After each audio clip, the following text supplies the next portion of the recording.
This episode of The Edge is brought to you by Audible.com, offering more than 180,000 titles for smartphone, tablet, and desktop.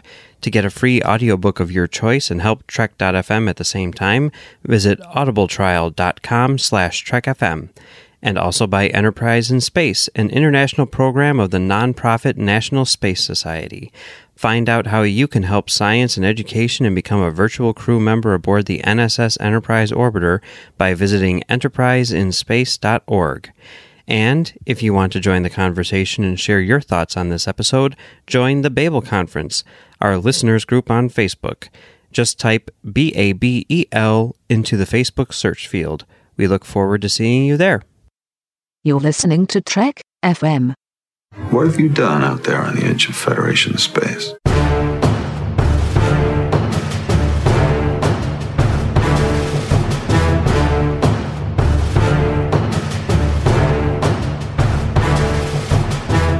Welcome, listeners, to Postcards from the Edge. I'm your host, Amy Nelson, and with me this week is Tim Robertson. Tim, I think I should call you co-host instead of guest. You have been on Postcards the most with me, so welcome back, my friend. Have I really? Yes, I've that looked was Ken back. Tripp. No, he has only been on one episode. Oh my God. Okay, well, it seems like I always hear him on here. Okay. Yeah. Well, good. Well, I'm proud to be on. I'm happy you invited me back. Yes, and this is our last episode. I know, until season 2 returns.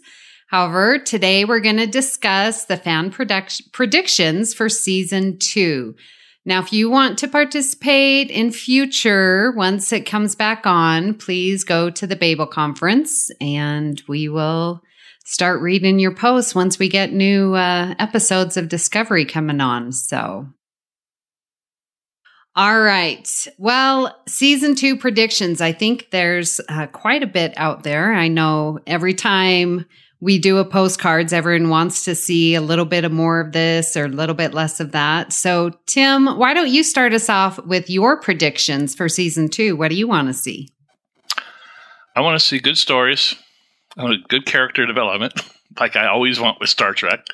As for plots, I'd like to see Gabriel Lorca Prime come back as captain, or in some way. Right. He and Cornwall have to hook up again. I like that. I know. I really enjoy that relationship there.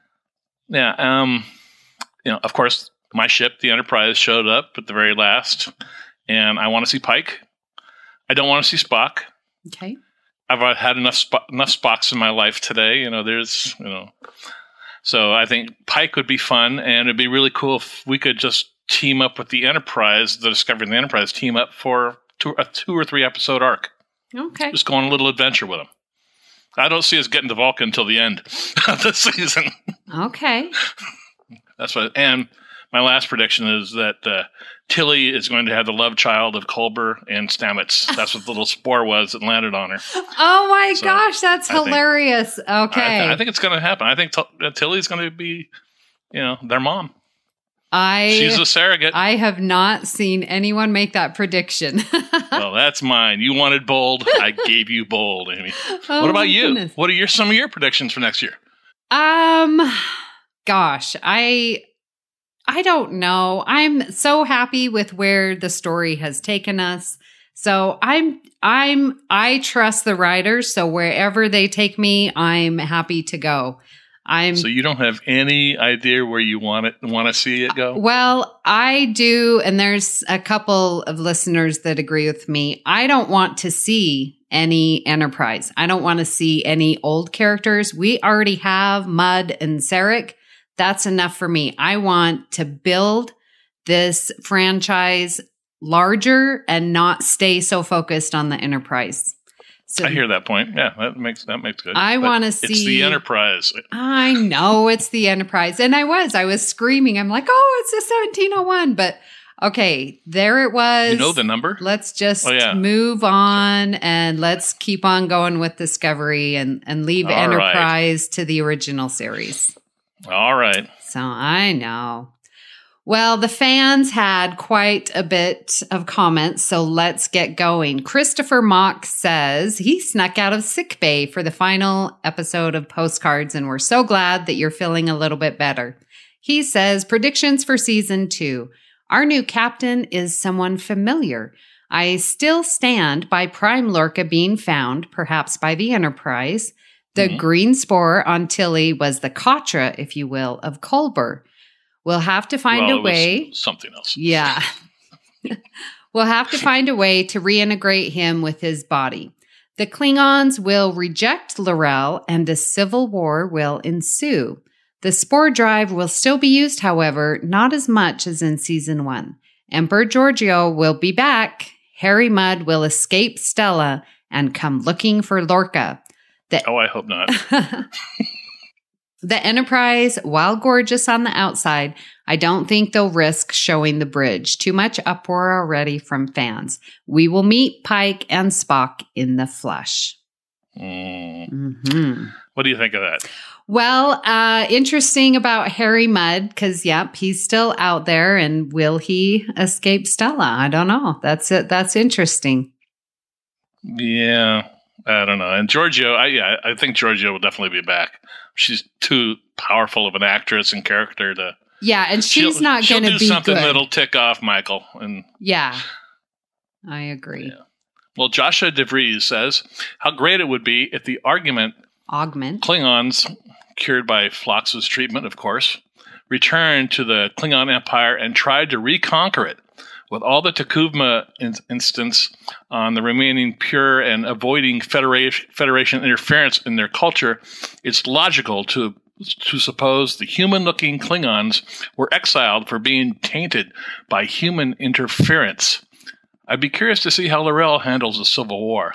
Also, I really want a non-human captain for Discovery. Yeah. Mm-hmm.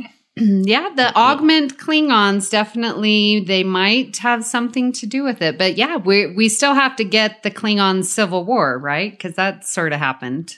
That has to happen, and that will. It's set up for that. Yeah. Wes Huntington says, I predict that someone special, all caps, the Enterprise has aboard is Captain Gabriel Lorca, who the crew of the Enterprise rescued, and he probably has something to do with the next theme they want to tackle for the second season. Science and faith will probably test the crew immensely. I have a feeling that it will test Tilly the most since she looks at the universe with a wide eye, and a green spore landed on her shoulder when they returned home has something to do with it. Are we? And she's with child. Oh my goodness, Tim. Are we allowed to speculate who the captain of Discovery could be in this post? Sure. Then I nominate Marlee Matlin to be the newest captain of the Discovery. She can play the first deaf captain in Star Trek history, and she can talk too, but not very well. It would be interesting to see how a character Matlin would interact with the crew because the captain has a handicap.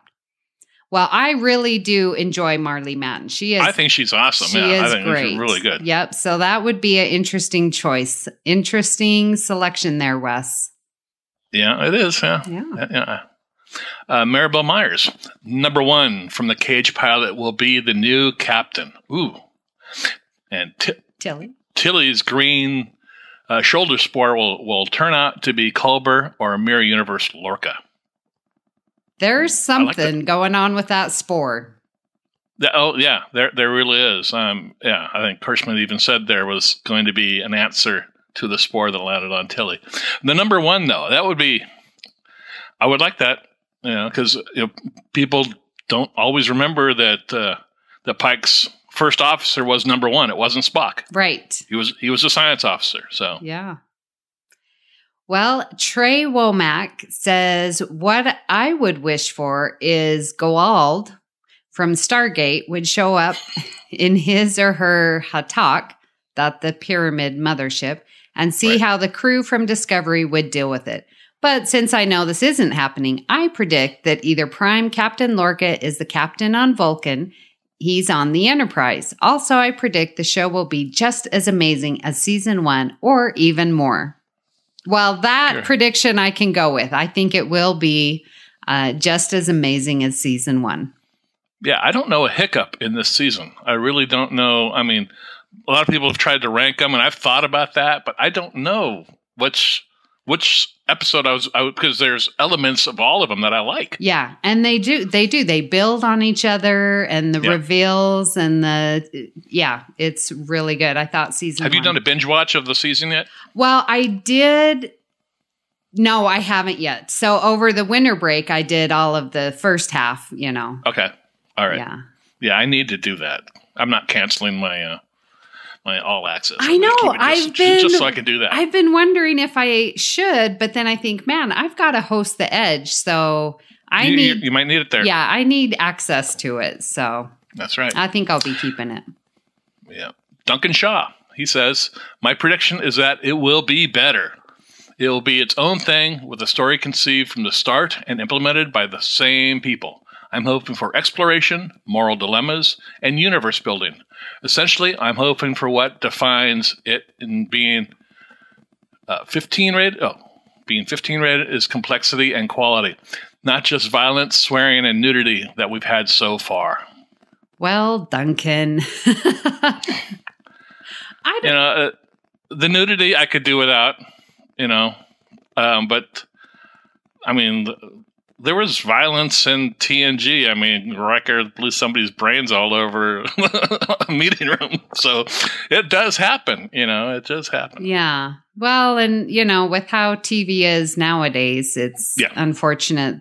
There's, violence there. And if we're still in a war and the Klingon Civil War, then, but I definitely want to see more exploration. So, if we're back at the beginning of the Federation and, what other new planets can we go see? I mean, when you look at TOS, man, they were hitting tons of different planets and new cultures and civilizations. So that would be good to see.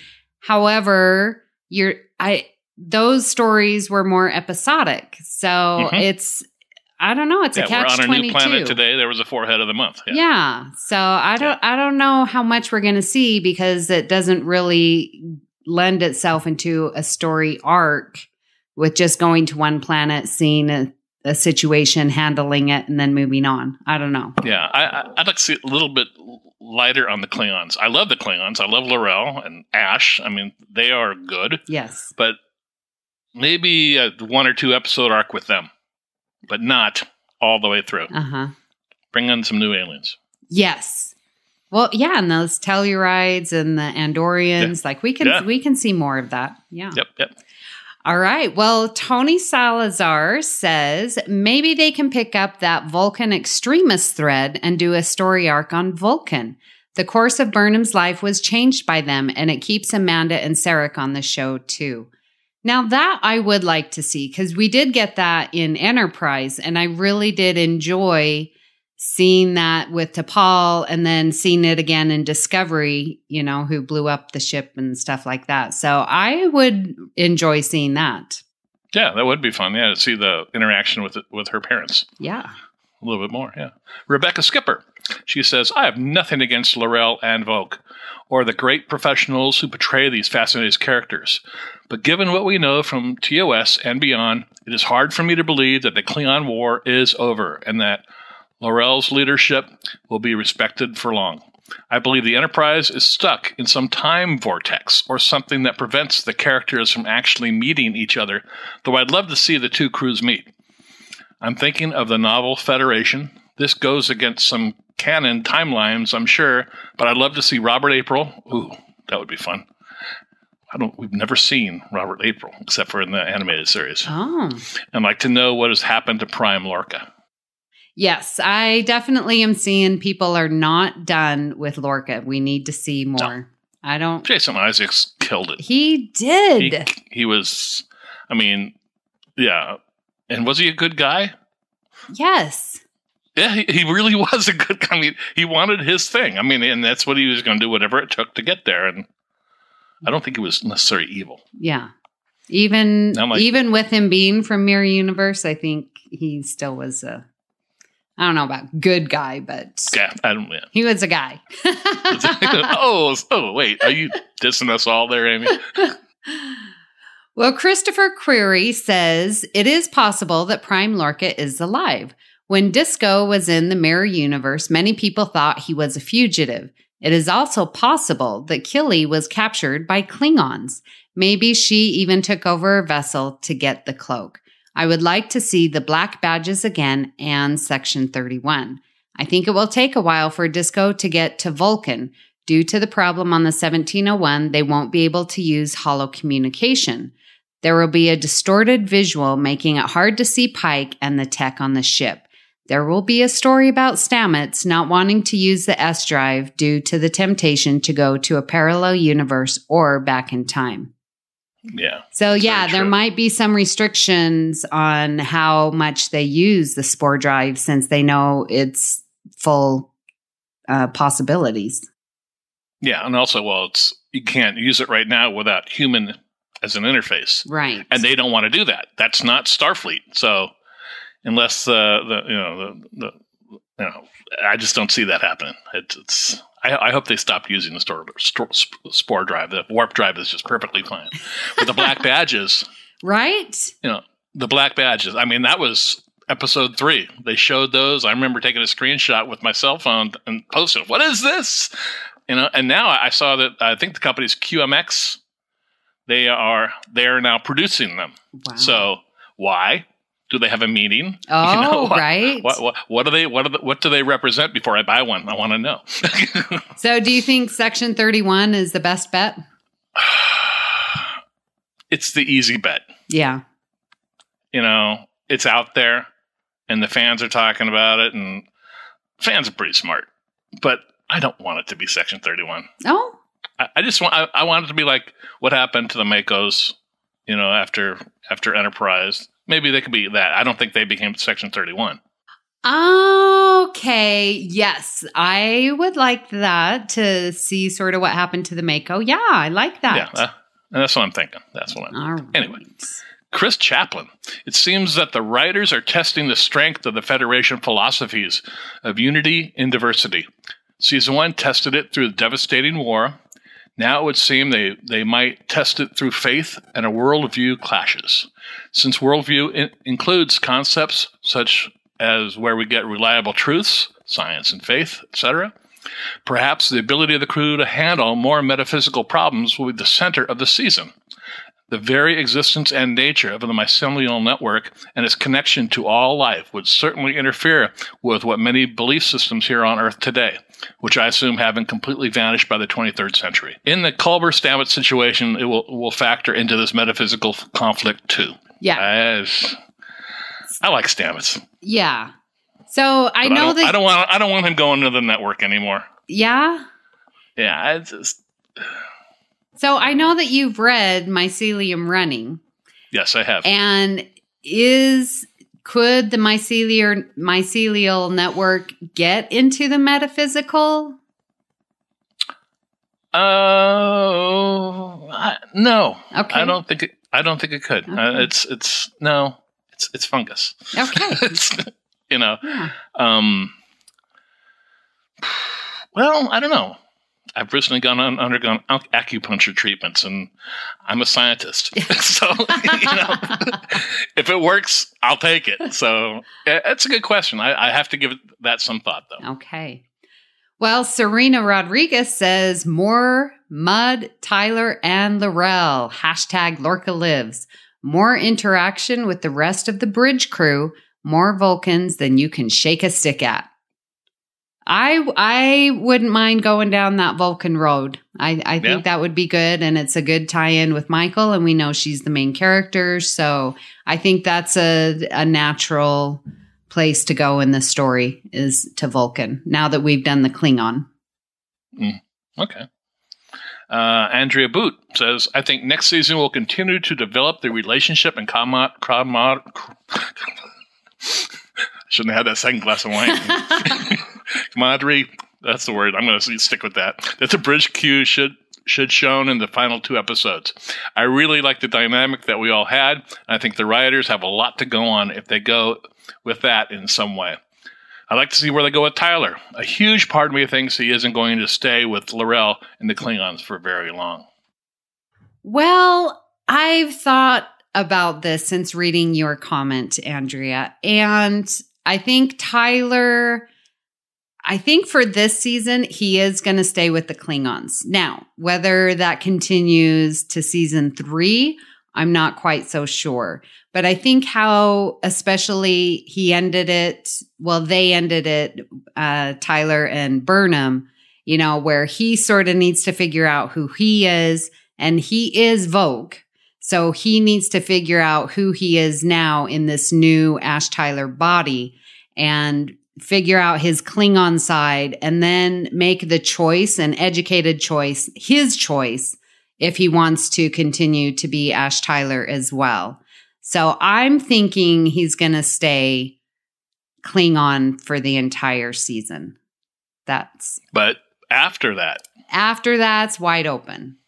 Do you see a Michael and Tyler relationship in the future? I've been against it, but I think if he figures out who he is, and then Burnham also figures out who she is first, and if she wants to be in that, go back to her first love, then it needs time, and I don't want to see it rushed like it was in season 1. Yeah, I don't want to see the lead character of a show like this have that, because I don't think any of our captains in the past have had. That's true. Kirk had the ship. I guess the closest one would be Cisco, right? He had a son. Well, but he lost, Jake's mother, right? Well, right. 5'9", but then he had his love interest. I forget her name. Well, all the captains had their love interests throughout. But his was a pretty constant love interest. Yeah. Where the others, they didn't. And so that's why I'd Archer say had Porthos. Cisco might be the closest to having someone constant like that. Yeah, I don't know. She's going to be a complex enough character without throwing that in. Exactly. And just listeners, did you see me with that DS9 reference? Thank you very much. That's all I'm going to say. You get 1 point. All right, 1 point. Okay. Hakor Clooney's Ross. Burnham will keep developing as a child of two worlds and strengthen her ability to create consensus and unity amongst different worlds and peoples. Saru will overcome more obstacles related to his fear and anxiety, showing how capable he is as a captain, and hopefully gets promoted too. Tilly will still be socially awkward in the most loving and friendly way, while also gaining more self-confidence and uniting people through her friendships. Tilly's the best. Yep, she's really good at that. Good call, Hooker. Yeah. Stamets will be nicer. I hope not too much nicer. And deal with his loss, unless Culber comes back, of course. We'll get to know the rest of the bridge crew and the chiefs of each division. We'll see Tyler and L'Rell working on uniting the Klingons with mixed results, hopefully releasing the Klingons affected by augment virus back into society. My theory is that they're being suppressed and not fully accepted citizens of the Empire. Hence, we haven't seen them yet. Oh, that's his own headcanon right there. Yeah. That's what they want. Okay, good. My first thought was that number 1 from the Enterprise, Una, will become the next captain of the Discovery, like Maribel mentioned. We'll see a couple of old alien races that we've gotten to know before Discovery. Not much plot prediction, but watching these characters develop is what I look forward to most. And I hope to see Captain Pike and Una at least. Not sure if I want to see Spock, but I trust the writers 100% after the first season for every decision they'll make. There's a lot there. Yes, I like, and I'm sure you do as well, of seeing these characters develop, more fully, like he was saying with Tilly. Like, she's still going to be socially awkward, but she has a way of, talking to people just so openly. Like, that's what we love about Tilly. And she's, just goes right up to Michael and, I've got your back, or you're a little weird, or, goes right up to Ash Tyler and sits with him and, or talks to Stamets and Colbert. Like, she's so good.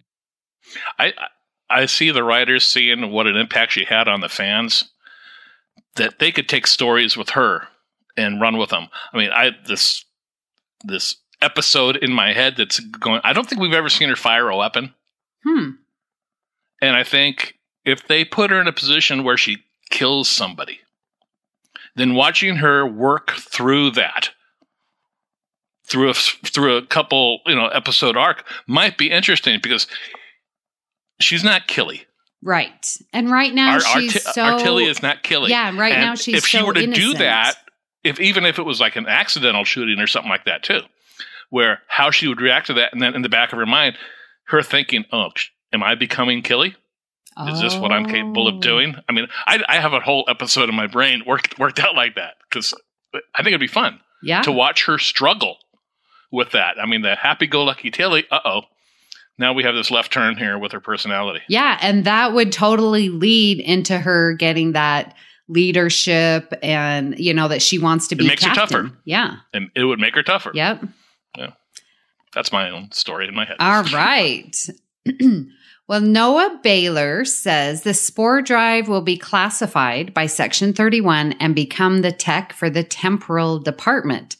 I think they will get a Vulcan captain. I hope they do more exploration one-off episodes. I hope they retcon the uniform thing. TOS uniforms were out of place, and they have been trying to correct that ever since. Okay. I don't have a comment on the TOS uniforms. Yeah, I love the TOS uniforms. But that's just me. But the temporal department, that's just, put it in a closet and hold it there. That's right. Dan McWilliams. The Enterprise distress signal is a thing that triggers the Season 2 story. The key clue being that this season cliffhangs with a distress signal, not how you doing signal. I'm not ruling out Prime Lorca being back, but I'm thinking it just will be flat out someone new. At this time, it's clear that the writers don't think they know who it will be. We will see the inside of the Enterprise, and the fans will uproar. LOL. Burnham will solve a lot of the science officer things. Yeah. The Enterprise, like I said, I would like to see a mini arc with them going on an adventure with the Enterprise, which will probably include going on the bridge. And yeah, those aren't my Klingons, and that's not how the Enterprise bridge looked, unless they use like the Star Trek Continues their bridge set, which would be very nice. Some fanfic, yeah. But a lot of people are rooting for Lorca. Yep, they definitely are. Reese Morgan says, going into Season 2, I'm hoping we spend no more than an episode or two with Spock and the Enterprise to solidify Michael and Discovery's place in the Star Trek universe and explore Michael and Spock's relationship.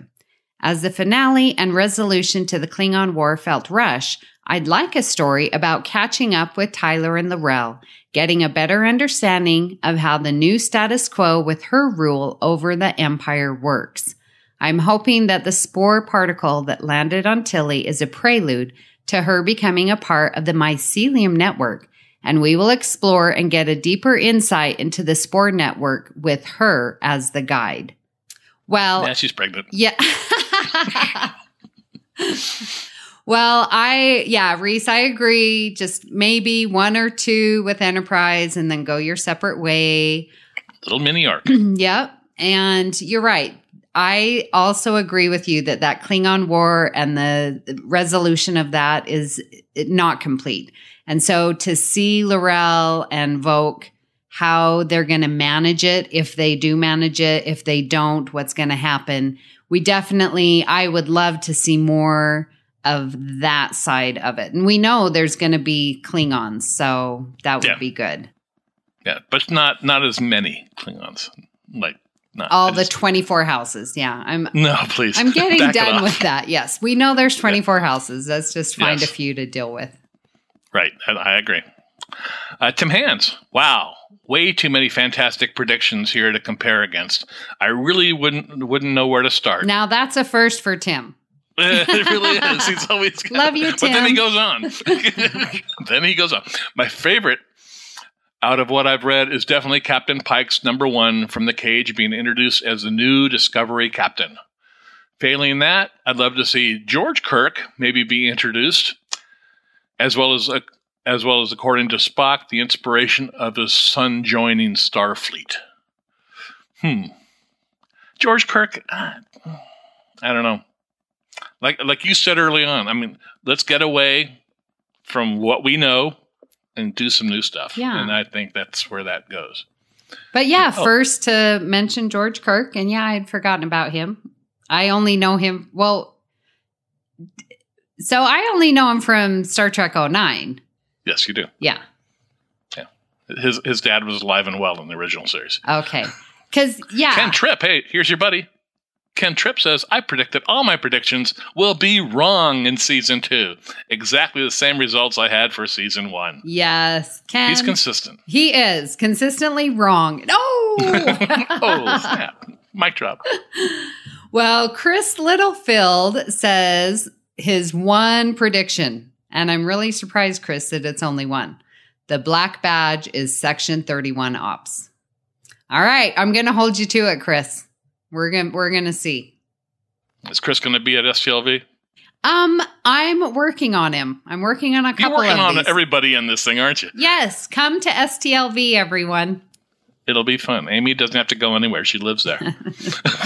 Big party at her house. Yes. Daniel Stannard. I'm feeling after a great first season that the spore drive really needs to be addressed. I'm thinking that maybe using the mycelium network cumulatively damage it somehow, similar to how subspace damages a warp drive was doing in the TNG episode Force of Nature. I like that idea. However, the degradation, we already saw the mycelial network have a little hiccup in the last one. So, however, the degradation of the network threatens all life as it did in the Mirror Universe episodes. Perhaps Starfleet seal the network and suppress all records of its existence. Can't wait to find out. I would love to recast Pike, Spock, and Una and dip into this season from time to time with the focus being the Discovery. I think we will see more depth into the Klingons. Also, would be great to see genuine internal power struggle with L'Rell and Ash, building a real following for the teachings of T'Kuvma and Kahless. I want to see a lot more Klingons in season 2. Not me. This is the first time in Star Trek that I found genuinely appealing. Okay, I'll go with that. Yeah. I like the Klingons in Discovery. Well, I found the Klingons in TNG genuinely compelling, but that's okay. Weren't they one-dimensional? No. Really? You need to listen. We recently on Earl Grey did an episode talking about Gowron and that internal conflict. I heard that. And that's one Klingon. But Tim, don't get me started. It's one Klingon. The Doros family, and here is this nobody. I mean, very similar to L'Rell. It could be a parallel because here Gowron is. No one really knew him. He wasn't from a great house, and he became Chancellor. So I'm just saying that there's definitely some dimensions there. I think the Klingon with the following of Kahless is definitely more set up.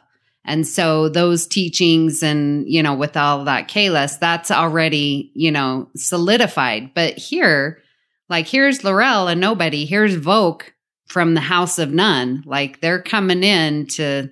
I think there's some similarities with TNG. But, okay. I'm always wearing my TNG glasses, so. Really? I hadn't noticed that. Well. Okay. Nick Anastasiou says, since the show's producers decided to bring the Enterprise in, I would love for them to go all the way. Show us what the interior of the reimagined 1701 looks like. Be bold. Recast Pike, Spock, and company, and give an adventure that features both crews to open the season. Then let Disco fly on its own. No crutches, no gimmicks. Let's have faith this new crew can capture our love without the help of mirror universes, mud, or tribbles on their own merit. Also, I know we can't see any Romulans. Well, at least no one in Starfleet can for another 9 years. but I still believe the cloaking device Takuma possessed on his ship was Romulan technology. Nick and I had a major discussion, and I'm totally on board with you, Nick, on this. And I believe your prediction there. Because when we saw the Sarcophagus ship decloak, it had that green tinge to it. Like it had the Romulan decloak. Yeah. So I'm backing you on that, Nick. And he says, who would stand to benefit most from a Klingon Earth war? The Romulans. Oh, and hashtag Saru for captain. Yeah. A lot of love for Saru also. They want to see him be captain. And that would go along with a lot of people who want a non-human. An alien captain. Yep.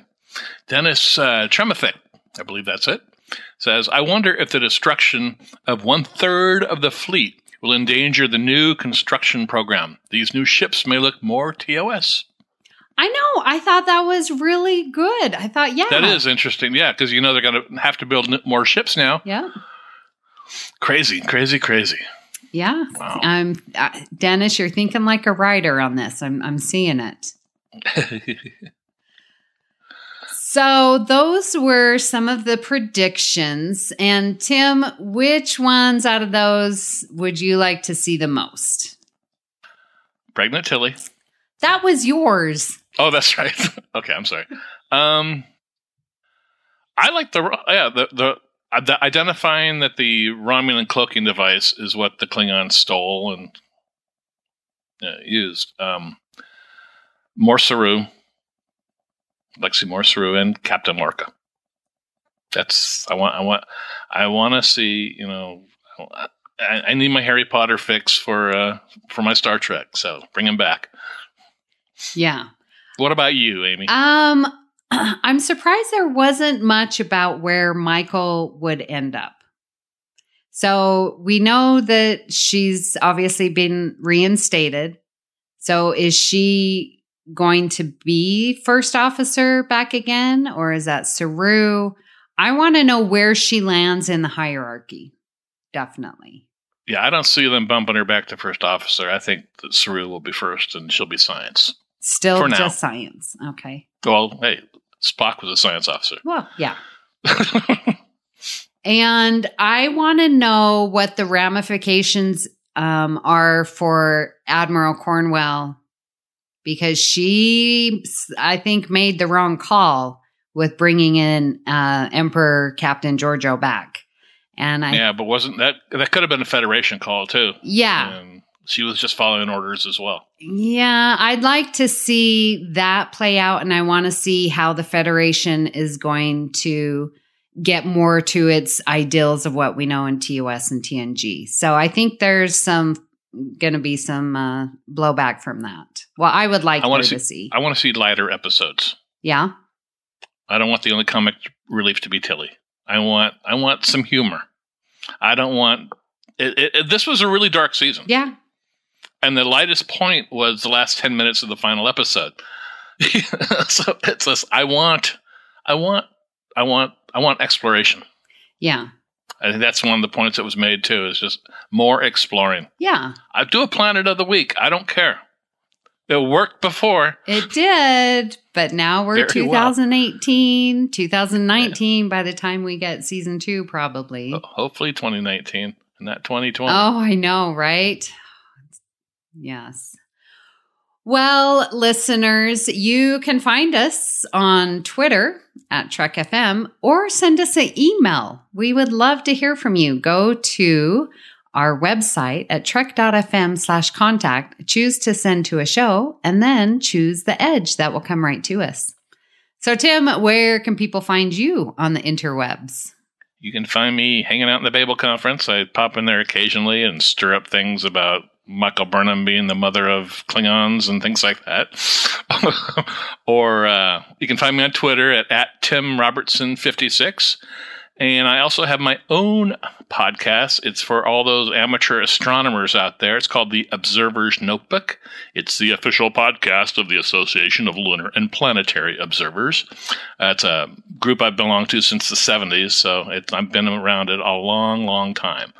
And Amy listens to the podcast, and I appreciate it. And I always get a bump in listens after I do this podcast. So this is why I come on to get a bump for my Observer's Notebook podcast. So I appreciate that, Amy. And we have some really good ones coming up in the near future. Oh, good. So I just wanted to say, when we had our last eclipse, and I assigned it on my Facebook page, I said, all right, all you students, take a picture of the red moon, because it was the solar eclipse, right? Or the lunar eclipse. My apologies. I knew that right when I said it. That's episode 32. You should go back and listen to it. Yes. And so I challenged all my students to take a pictures, and I had one student who did take a picture. It was really cute. So it was fun. Oh, very good. Yeah. Well, give him an A. Oh, I did. Well, he's graduated now, but. Oh, okay.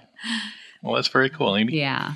Well, So where can people find you? Well, you can find me on the network. I'm hosting the Edge main show with Brandon. So him and I will be continuing this. Now, we are going to be doing the Edge main show every other week until season 2 starts up again. So you can still look for us there on Fridays. I also host Earl Grey with Richard Marquez and Justin Ozer. And that's such a fun podcast. I like listening. You guys are really good together. Thanks. Well, it's about Next Generation, my favorite series. So, Really? Yeah. Wow. I am on Twitter at Miss Amy Nelson, but my favorite place is on the Babel Conference on Facebook. So you can find me there. Now, we would like to thank our associate producers, and really couldn't do it without you. They are Norman Lau, Tony Robinson, Thomas Puleo, Lisa Slack, Shoaib Mirza, Richard Rutledge, James Muldrow, and Cornelia Reutner. Thank you so much for supporting Trek FM and The Edge. Now, listeners, if you'd like to help us keep all of our shows going and even become an associate producer like the ones I just listed, visit patreon.com/trekfm for all the details. Well, Tim, thanks for coming on Postcards. It was so fun talking these predictions with you. It's always fun, Amy. And remember, #PregnantTilly. We've got a hashtag now. All righty. Well, listeners, as this is the last show of Postcards, I just wanted to thank each of you for posting your comments and listening each week to the show. I definitely have felt a special connection to each of you as I interact with you on the Babel Conference and on Twitter. I just really am so thankful to have this experience, and with Star Trek and with Discovery. Like, I've never had this inclusive viewing pleasure with so many great fans. It's really changed the way that I think about Discovery, because now all of you guys are intertwined in my thoughts with my love, and my fandom has grown exponentially. And I know that because I'm a math teacher. That's what I mean, exponentially. And it's all thanks to you guys. Oh, Amy. Oh, it's been so good. I've never watched Star Trek like this before. It's really awesome. None of us have. Yeah, with this. None of us have. I mean, this is, where you could actually, if I would have talked about TOS when I was in grammar school, I would have got beat up. Right.